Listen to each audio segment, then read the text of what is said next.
Jérémie 17. Le péché de Juda est écrit avec un burin de fer.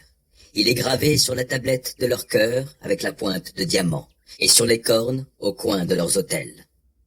Aussi leurs fils ont leurs pensées, tournées vers leurs autels et vers leurs pieux sacrés, voués à Ashéra, près de chaque arbre vert, sur les hautes collines et les montagnes dans la campagne.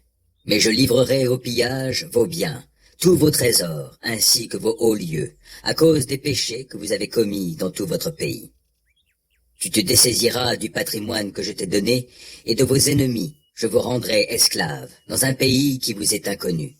Car vous avez attisé le feu de ma colère. Il sera embrasé à tout jamais. Voici ce que déclare l'Éternel. Maudit soit l'homme qui met sa confiance en l'homme et qui fait des moyens humains la source de sa force, mais qui détourne son cœur de l'Éternel. Il est comme un buisson dans le désert, et il ne verra pas arriver le bonheur. Il aura pour demeure un aride désert, une terre salée où n'habite personne. Béni soit l'homme qui met sa confiance en l'Éternel et qui fonde sur l'Éternel toute son assurance. Il sera comme un arbre planté près d'un cours d'eau qui étend ses racines vers le ruisseau. Il ne redoute rien lorsque vient la chaleur. Ses feuilles restent vertes, il ne s'inquiète pas pendant l'année de sécheresse, et il ne cesse pas de produire du fruit. Le cœur est tortueux plus que toute autre chose, et il est incurable. Qui pourrait le connaître? Moi, l'Éternel, moi, je sonde les cœurs, je scrute le tréfonds de l'être pour donner à chacun ce que lui auront valu sa conduite et les effets de ses agissements. Semblable à la perdrix qui a couvé des œufs qu'elle n'a pas pondus est l'homme qui amasse des richesses acquises injustement. Au milieu de sa vie, sa fortune le quitte et il montre finalement qu'il est un insensé. Il est un trône glorieux, élevé dès les origines. C'est là qu'est notre sanctuaire. Ô Éternel, toi l'espoir d'Israël, tous ceux qui t'abandonnent seront couverts de honte. Oui, ceux qui se détournent de moi vont à leur perte, parce qu'ils ont abandonné la source des eaux vives qu'est l'Éternel. Guéris-moi, Éternel, et je serai guéri. Oui, sauve-moi, et je serai sauvé. Car c'est toi que je loue. Les voilà qui me disent, où sont donc les menaces que l'Éternel a proférées? Qu'elles se réalisent.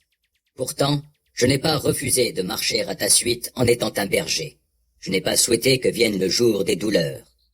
Toi, tu es au courant de ce qu'a dit ma bouche. C'est devant toi que j'ai parlé. Ne deviens pas pour moi un sujet de frayeur. Tu es mon seul refuge dans le temps du malheur. Que mes persécuteurs soient dans la confusion et que je ne sois pas confus.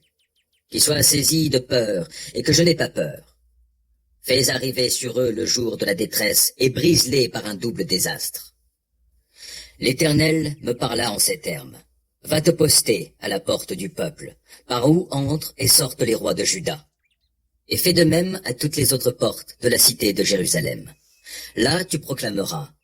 Écoutez ce que déclare l'Éternel, roi de Juda, et vous, tous les Judéens, et vous, tous les habitants de Jérusalem, vous qui passez par ces portes.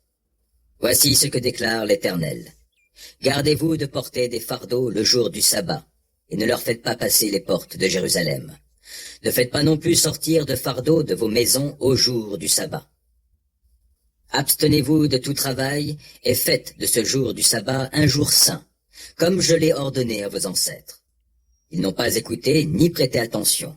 Ils ont raidi leur nuque, et ils ne m'ont pas écouté. Ils n'ont pas accepté d'instruction de ma part.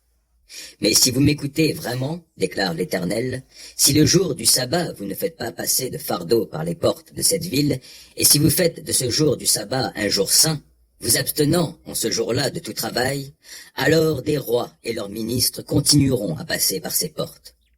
Ces rois, siégeant sur le trône de David, se déplaceront, montés sur des chars et des chevaux. Eux et leurs ministres, ainsi que les Judéens et les habitants de Jérusalem, passeront par ces portes, et, pour toujours, la ville restera habitée. Alors des villes de Juda et des environs de Jérusalem, du territoire de Benjamin et de la vallée du Jourdain, de la montagne et du Néguev, on viendra pour offrir des holocaustes et d'autres sacrifices, des offrandes et de l'encens, pour offrir des sacrifices de reconnaissance dans le temple de l'Éternel. Mais si vous ne m'écoutez pas, si vous ne faites pas du jour du sabbat un jour saint, si vous ne vous abstenez pas de porter des fardeaux et de franchir les portes de Jérusalem en ce jour-là, alors je mettrai le feu aux portes de la ville, et il consumera les palais de Jérusalem. Il ne s'éteindra pas.